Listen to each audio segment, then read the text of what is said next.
Welcome to At the Table, where we are connecting entrepreneurs, discovering missions, and building communities with purpose, body, soul, mind, and business with Charlie and Heather with Free Time Solutions. Hello and welcome to the table. I'm Charlie. Thank you for pulling up a seat and joining us for this week's weekly reading.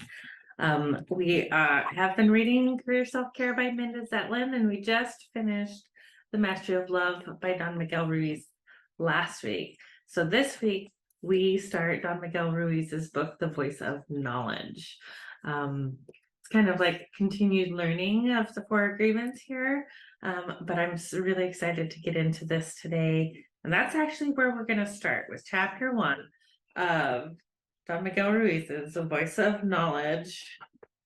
And are you ready? I'm ready. Let's do this. Don Miguel Ruiz, The Voice of Knowledge, chapter 1, Adam and Eve, the story from a different point of view. A beautiful and ancient legend that almost everyone has heard before is the story of Adam and Eve. It is one of my favorite stories because it explains with symbolism what I will try to explain with words. The story of Adam and Eve is based on absolute truth, though I never understood it as a child. It is one of the greatest teachings ever, but I believe that most people misunderstand it. Now I will tell you this story from a different point of view, perhaps from the same point of view as the one who created it. The story is about you and me. It's about us. It's about all of humanity because, as you know, humanity is only one living being, man, woman. We are only one. In this story, we call ourselves Adam and Eve, and we are the original humans. The story begins when we were innocent, before we closed our spiritual eyes, which means thousands of years ago. We used to live in paradise, in the Garden of Eden, which was heaven on earth. Heaven exists when our spiritual eyes are open. It is a place of peace and joy, freedom, and eternal love. For us, Adam and Eve, everything was about love. We loved and respected one another, and we lived our perfect harmony with all of creation. Our relationship with God, our Creator, was a perfect communion of love, which means that we communed with God all the time, and God communed with us. It was inconceivable to be afraid of God, the one who created us. Our Creator was a God of love and justice, and we put our faith and trust in God. God gave us complete freedom, and we used our free will to love and enjoy all creation. Life was beautiful in paradise. The original humans saw everything through the eyes of truth the way it is, and we loved it. That is the way we used to be, and it was effortless. Well, the legend says that in the middle of paradise stood 2 trees. One was the tree of life, which gave life to everything in existence, and the other was the tree of death, better known as the tree of knowledge. The tree of knowledge was a beautiful tree with juicy fruit, very tempting. And God told us, don't go near the tree of knowledge. If you eat the fruit of that tree, you may die. Of course, no problem. But by nature, we love to explore, and surely we went to pay a visit to the tree. If you remember the story, you can already guess who lived in that tree. The tree of knowledge was the home of a big snake full of poison. The snake is just another symbol for what the Toltecs call the parasite, and you can imagine why. The story says the snake who lived in the tree of knowledge was a fallen angel who used to be the most beautiful one. As you know, an angel is a messenger who delivers God's message, a message of truth and love. But for who knows what reason, that fallen angel no longer delivered the truth, which means he delivered the wrong message. The fallen angel's message was fear instead of love. It was a lie instead of truth. In fact, the story describes the fallen angel as the prince of lies, which means that he was an eternal liar. Every word coming out of his mouth was a lie. According to the story, the prince of lies was living in the tree of knowledge, and the fruit of that tree, which was knowledge, was contaminated with lies. We went to that tree and we had the most incredible conversation with the Prince of Lies. We were innocent. We didn't know. We trusted everyone, and there was the Prince of Lies, the first storyteller, a very smart guy. Now the story gets a little more interesting because that snake by itself had a whole story of its own. That fallen angel talked and talked and talked, and we listened and listened and listened. As you know, when we are children and our grandparents tell us stories, we are eager to hear everything they tell us. We learn, and it's very seductive. We want to know more. But this was the Prince of Lies talking. No doubt about it, he was lying. And we were seduced by the lies. We believed the fallen angel story, and that was our big mistake. That is what it means to eat the fruit of the tree of knowledge. We agreed and took his word as the truth. We believed the lies. We put our faith in them. When we bit into the apple, we ate the lies that came with knowledge. What happens when we eat a lie? We believe it, and boom, now that lie lives in us. This is easy to understand. The mind is very fertile ground for concepts, ideas, and opinions. If someone tells us a lie and we believe it, that lie takes root in our mind. There, it can grow big and strong, just like a tree. One little lie can be very contagious, spreading its seeds from person to person when we share it with others.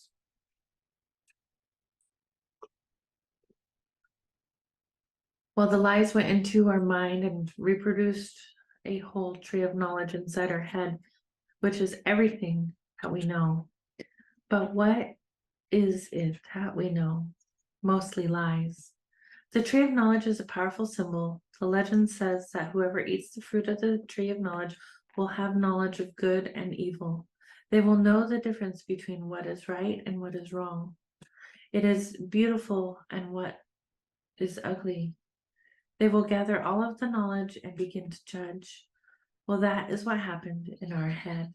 And the symbolism of the apple is that every concept, every lie is just like a fruit with a seed. When we place a fruit in fertile ground, the seed of the fruit trees creates another tree. That tree reproduces more fruit, and by the fruit, we know the tree. Now, each of us has our own tree of knowledge, which is our personal belief system. The tree of knowledge is the structure of everything we believe. Every concept, every opinion forms a little branch of that tree until we end up with the whole tree of knowledge. As soon as that tree is alive in our mind, we hear the fallen angel talking very loudly. The same fallen angel, the Prince of Lies, lives in our mind. From the Toltec point of view, a parasite was living in the fruit. We ate the fruit and the parasite went inside us. Now the parasite is living our life. The storyteller, the parasite, is born inside our head, and it survives inside our head because we feed it with our faith. The story of Adam and Eve explains how humanity fell from the dream of heaven into the dream of hell. It tells us how we became the way we are right now. The story usually says that we took just one bite of the apple, but this is not true. I think we ate all of the fruit of that tree, and we became sick from being so full of lies and emotional poison. Humans ate every concept, every opinion, and every story the liar told us, even though it was not the truth. In that moment, our spiritual eyes closed, and we could no longer see the world with the eyes of truth. We began to perceive the world in a completely different way, and everything changed for us.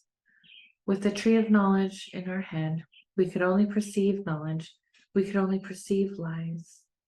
We no longer lived in heaven because lies have no place in heaven. This is how humans lost paradise. We dream lies. We create the whole dream of humanity, individually and collectively, based on lies. Before humans ate the fruit of the tree of knowledge, we lived in truth. We spoke only truth. We lived in love without any fear. After we ate the fruit, we felt guilt and shame. We judged ourselves as no longer good enough, and of course, we judged others the same way. With judgment came polarity, separation, and the need to punish and be punished. For the first time, we were no longer kind to one another. We no longer respected and loved all of God's creation. Now we suffered. And we began to blame ourselves, to blame other people, and even to blame God. We no longer believed that God was loving and just. We believed that God would punish and hurt us. It was a lie. It was not true, but we believed it and we separated from God. From this point, it is easy to understand what is meant by original sin. The original sin is not sex. No, that is another lie. The original sin is to believe the lies that come from the snake in the tree, the fallen angel. The meaning of the word sin is to go against. Everything that we say, everything that we do against ourselves is a sin. To sin is not about blame or moral condemnation. To sin is to believe in lies and to use those lies against ourselves.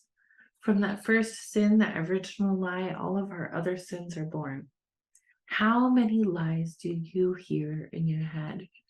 Who is judging? Who is talking? Who is the one with all the opinions? If you don't love, it's because that voice doesn't let you love. If you don't enjoy your life, it's because that voice doesn't let you enjoy it. And not only that, the liar in our head has the need to express all those lies to tell its story. We share the fruit of our tree with others, and because others have the same kind of liar, together our lies become more powerful.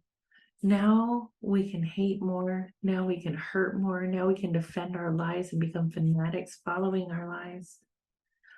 Humans even destroy one another in the name of these lies. Who is living our life? Who is making our choices? I think the answer is obvious. Now we know what is going on in our head. The storyteller is there. It is that voice in our head. That voice is talking and talking and talking, and we are listening and listening and believing every word. That voice never stops judging. It judges whatever we do, whatever we don't do, whatever we feel, whatever we don't feel. Whatever everybody else does, it is constantly gossiping in our head, and what comes out of that voice? Lies. Mostly lies. These lies hook our attention, and all we can see are lies.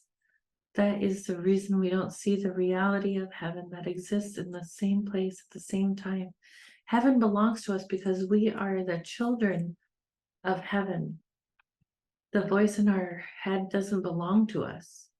When we are born, we don't have that voice. The voice in our head comes after we learn first the language, then different points of view, then all the judgments and lies. Even when we first learn to speak, we speak only truth, but little by little, the whole tree of knowledge is programmed into our head, and the big liar eventually takes over our dream of our life. You see, in the moment when we separated from God, we started to search for God. For the first time, we started to search for the love we believed we didn't have. We started to search for justice, for beauty, for truth. The search began thousands of years ago, and humans are still searching for the paradise we lost. We are searching for the way we used to be before we believed in lies, authentic, truthful, loving, joyful. The truth is we are searching for ourselves. You know, it was true what God told us. If we eat the fruit of the knowledge of, it was true what God told us. If we eat the fruit of the tree of knowledge, we may die. We did eat it, and we are dead.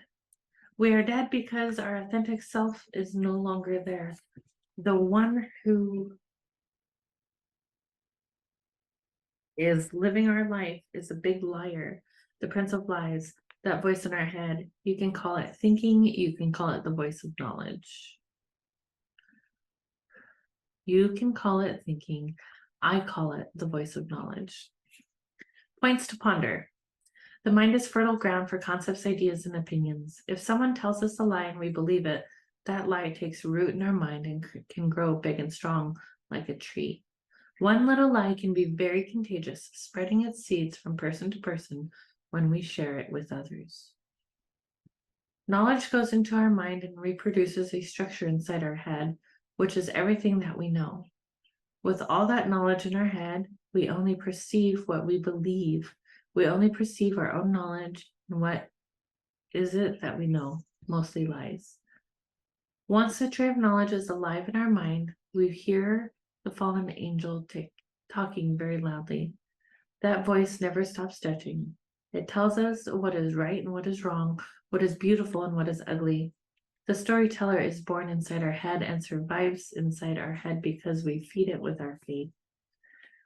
Heaven exists when our spiritual eyes are open, when we perceive the world through the eyes of truth. Once the lies hook our attention, our spiritual eyes are closed. We fall from the dream of heaven and begin to live in a dream of hell. Heaven belongs to us because we are the children of heaven. The voice in our head doesn't belong to us. When we are born, we don't have that voice. Thinking comes after we learn. First the knowledge, first the language, then different points of view, then all the judgments and lies. The voice of knowledge comes as we accumulate knowledge. Before we eat the lies that come with knowledge, we live in truth. We speak only truth. We live in love without any fear. Once we have knowledge, we judge ourselves as no longer good enough. We feel guilt, shame, and the need to be punished. We begin to dream lies and we separate from God. In the moment when we separate from God, we begin to search for God, for the love we believe we don't have. Humans are continually searching for justice, for beauty, for truth, for the way we used to be before we believed in lies. We are searching for our authentic self. And we are on chapter 14 of Career Self-Care by Minda Zetlin this week. The dirty little secret about success. In 2017, Amazon announced that it was planning to open a second headquarters, far from its original headquarters in Seattle, a city that was growing ever more expensive, in large part because of Amazon's presence there. The new headquarters, called HQ2, would bring 50,000 jobs to the lucky location where it landed, and Amazon invited local governments to compete for the privilege with bids explaining what their location had to offer and what sorts of financial incentives they could provide the company. 238 cities and counties in the United States and Canada sprang into action, putting together bids that they hoped would lure HQ2. Many observers derisively called the whole process a beauty contest. In true beauty contest style, Amazon named 20 semifinalist locations in an apparent bid to get them to improve their offers.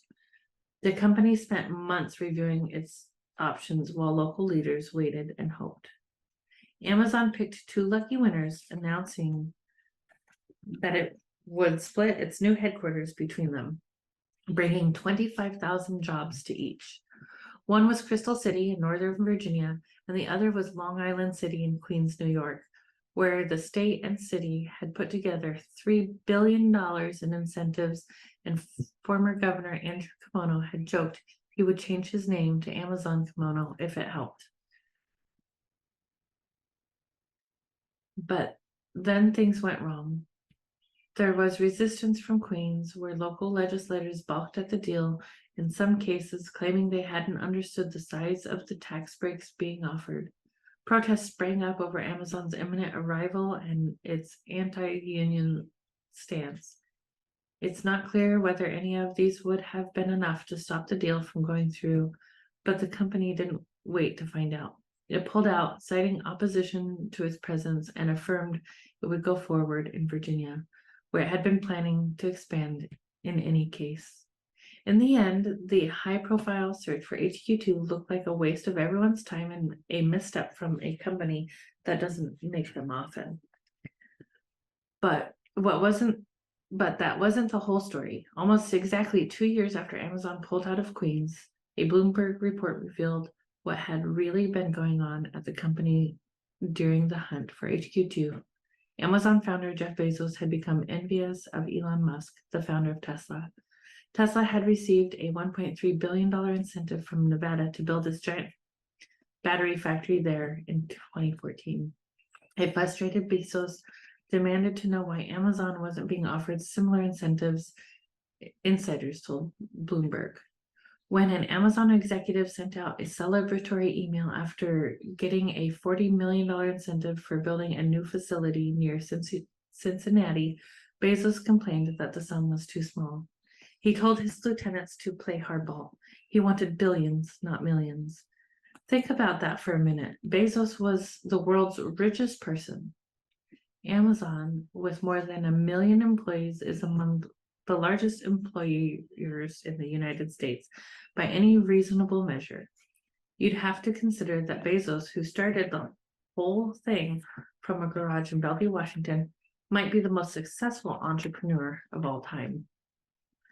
You'd think all this would make him happy. Instead, he was jealous of Musk. To me, the lesson you can learn from this incident is that in some ways, there is just no such thing as success, and certainly no such thing as contentment with one's accomplishments. Bezos is the wealthiest and arguably most powerful person on earth, owner of one of the world's most prestigious newspapers, the most dominant person in publishing, retail, food, provision, and perhaps entertainment, and an important player in space exploration. His company hosts so much of the internet that he can, if he chooses, destroy countless other companies with the flick of a switch. If the person at the helm of all of this can't be satisfied and content with his own accomplishments, what hope is there for the likes of you and me? I love this story because it's so extreme, but the truth is that something like this has probably happened to you. It certainly happened to me. When I first started writing columns for Inc.com, I kept hearing rumors that some of the other columnists were getting hundreds of thousands of page views a month.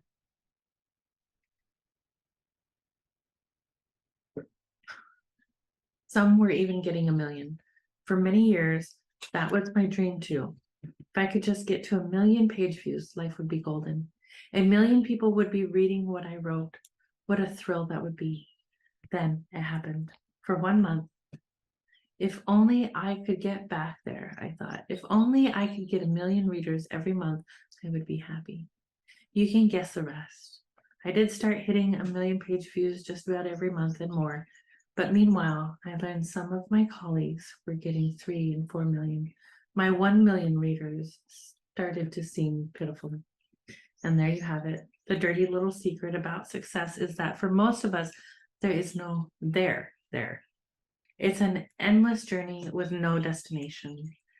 There's a Haitian proverb, Dehi Mon Ginmon, that translates as beyond mountains, there are mountains. In Haiti, the poorest and in many ways most troubled nation in the Western Hemisphere, the saying is usually taken to mean that when you overcome one huge obstacle, you'll find yourself faced with another. It's also a pretty good description of the country's topography. The name Haiti actually means land of high mountains in the language of Taino, its original inhabitants. But I think it's a pretty good description of the quest for success as well. Climb any mountain, and the very first thing you'll see is the next mountain waiting for you. A talk with my 19-year-old self. At 61, I've been thinking about this a lot. Depending on your own age and point of view, I may seem ancient or not all that old. Most of the time, I don't feel old. I'm still full of all sorts of ambitions, career ambitions, creative ambitions, and even ambitions about things like hiking and horseback riding. And yet, reality tells me that more of my career is behind me than ahead of me.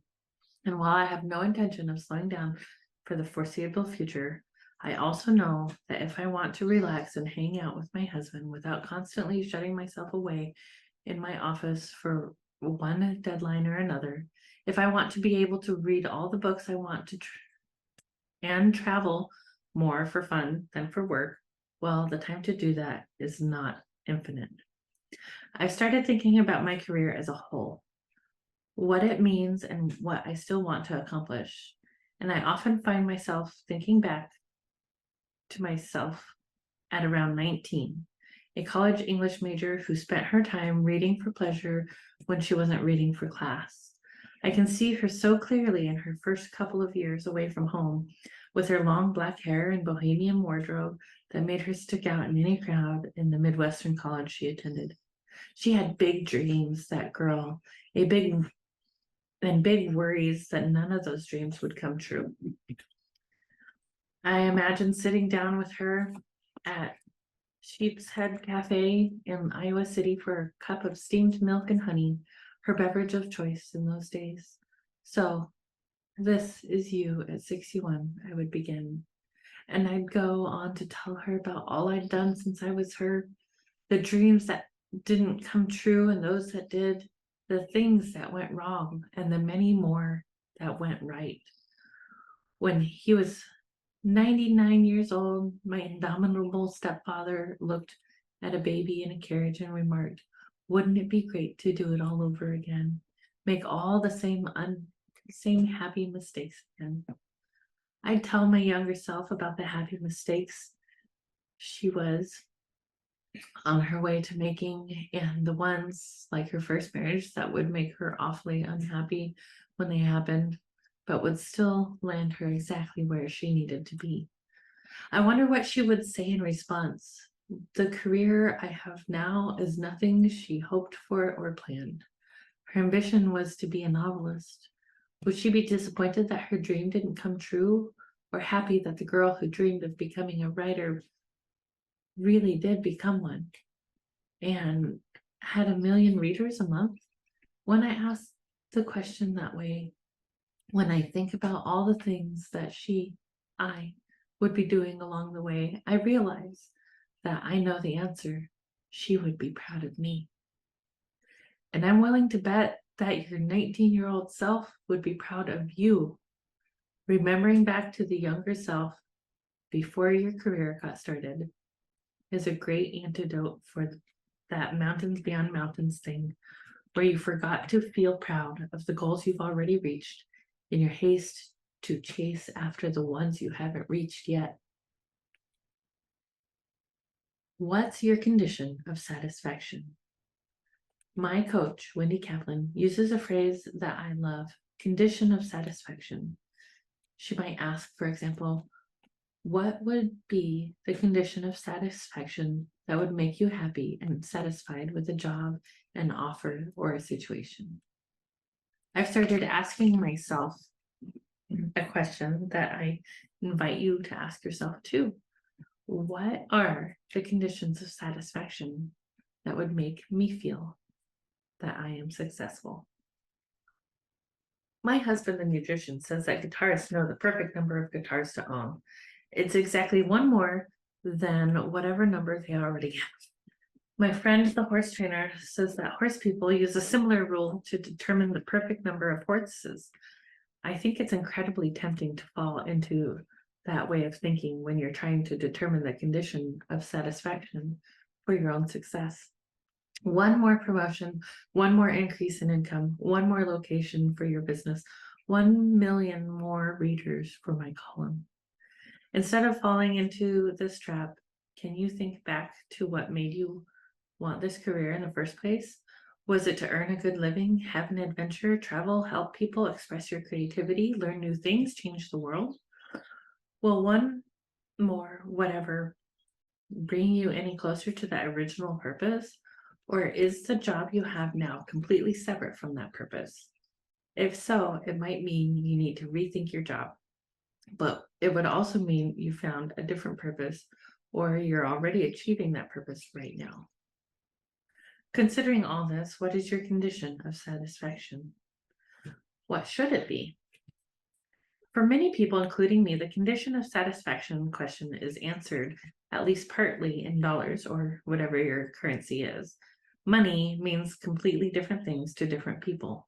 It could mean love, security, safety, a better future, the ability to improve the world through giving, a scorecard that shows you're winning the game of life, or a better education for your children. We all see money in different ways, depending on what part it has played in our lives so far. If you were raised in a family where money was a constant lack, where people ignored their toothaches because they couldn't afford the dentist, where rent and utility bills were often overdue, you'll see money in a different way from someone who grew up with the doormen and maids in summer homes. Earning a good living might be important in both cases, but the reasons for that will be different. And your definition of what good living is may not be the same. How much money does it take to be successful? At one end of the scale, you have Bezos, fighting hard for $1 billion in tax incentives for Amazon when his own net worth at the time was already more than 100 times that much. At the other end of the spectrum are sadhus and sadhvis, Hindu ascetics who give up all worldly possessions and survive by begging. Somewhere in between are adherents to the fire, financial independence, retire early, philosophy, many of whom cut their expenses to a minimum so they can save most of what they earn and then live as long as possible without needing to earn anymore. When it comes to money, it's pretty much impossible to say how much is enough. As with guitars and horses, the answer always seems to be just a bit more than you already have. If you've ever experienced an unexpected windfall, you probably know what I mean. You might have considered buying things that you previously couldn't afford, but did you stop worrying about money and how you would cover your financial obligations? If you're like most people, the answer is no. You're the only one who can know how much money is really enough for you. However, there's a body of psychological research correlating income with happiness and well-being, and the findings are worth considering. In 2018, in perhaps the largest of those studies, researchers at Purdue University used data collected from 1.7 million people in Gallup surveys to determine the optimal level of income or maximum happiness. They found that an individual, not family, income of $60,000 to $75,000 was enough to create emotional well-being, and that an income of $95,000 led to satisfaction with one's life. Income over $95,000 thresholds seem to make people slightly less happy, they found. Money is only part of what really makes us happy, and we're learning more about the limits of money. Oof. Lead author Andrew T. Jebb said, "You are already a success. I don't know whether $60,000 or $95,000 would make you happy. I don't know how you define success for yourself or what definition should be. I do know, though, that success is a slippery thing that often feels just barely out of reach. Too many people go through their entire lives always thinking that success is just around the next corner. That seems to me like a terrible shame. I'm going to make a radical suggestion. Whoever you are, wherever you are, however old you are, and however much you earn, you are already a success. Right now, just as you are, that doesn't mean you don't have goals and ambitions. Of course you do. It also doesn't mean you don't have bigger and better things ahead of you. You very well may. But it does mean it's time to stop dreaming and being successful someday.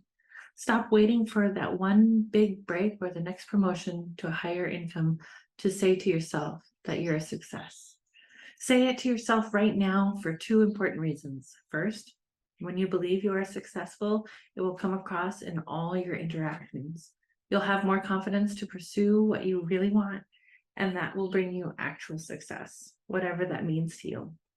The second reason is more circular and more subtle, but no less important. Believing you're already successful will make you happier, and I think happiness is the truest measure of success. In other words, the more you say it and the more you think it, the more it will be true. Exercises to try. 1. Have a conversation with your younger self. This was a fascinating experience for me, and now it's your turn. Picture yourself during your teenage years or whatever time in the past seems most appropriate to you. Look in old photo albums, yearbooks, or social media posts for pictures of your younger self, if it helps. Sit down and tell your younger self about everything you've accomplished in life so far, what you're most proud of, what makes you happiest, and what you still hope to achieve. Listen to what your younger self says in response. I'm guessing that younger you will be impressed, but if not, remember that young people sometimes have unfillable dreams. Your younger self should be proud of you, even if they don't know it. Number 2, declare yourself a success right now. If you were successful, what would you do? What clothes would you wear? What car would you drive? What foods would you eat? Where would you go? Who would be your friends be? Well, abracadabra, as of this moment, you are successful. I don't want you to do anything you truly can't afford right now. But within financial reason, can you start doing, wearing, or eating things in accordance with your new status as a successful person? In particular, can you choose friends, acquaintances, and perhaps romantic partners that go with your successful self? The motivational speaker Jim Rohn famously said that you are the average of the 5 people you spend the most time with. Now that you're a success, who are the 5 people you'd most like to spend time with? On a piece of paper or in your journal, list the things you might do and the people you might reach out to now that you're a success. Review your list and then do as many of them as you can. Thank you for joining us for this week's weekly reading. Again, I'm Charlie. Welcome to the table. Thanks for pulling up a seat, and we'll see you for Mindset Monday. Namaste. As entrepreneurs, we have a unique opportunity to make a positive impact in the world around us. In a time when the world is shifting towards supporting local businesses and embracing community-driven initiatives, it becomes even more important for us to give where our heart leads us. At the table, we believe in the power of giving back, and that's why we have our cause of the quarter. This quarter, we are proud to support Perfect Pals, a local organization dedicated to rescuing and providing care for stray cats in our community. By supporting local causes like Perfect Pals, we not only make a difference in the lives of those in need, but we also contribute to the growth and well-being of our local community. We believe in small acts of kindness, and they can create a ripple effect of positivity, inspiring others to do the same. As we shift our focus solely from supporting large corporations to championing local businesses and giving back, we not only strengthen our community, but we also foster a sense of connection and unity. Together, we can create a thriving ecosystem where everyone can flourish. So let's follow our hearts and give where it truly matters. Join in supporting Perfect Pals and making a difference in the lives of these furry companions. Together we can make our community a better place, one act of kindness at a time. Thank you for being part of our journey and for embracing the spirit of giving together. Let's create a brighter future for all.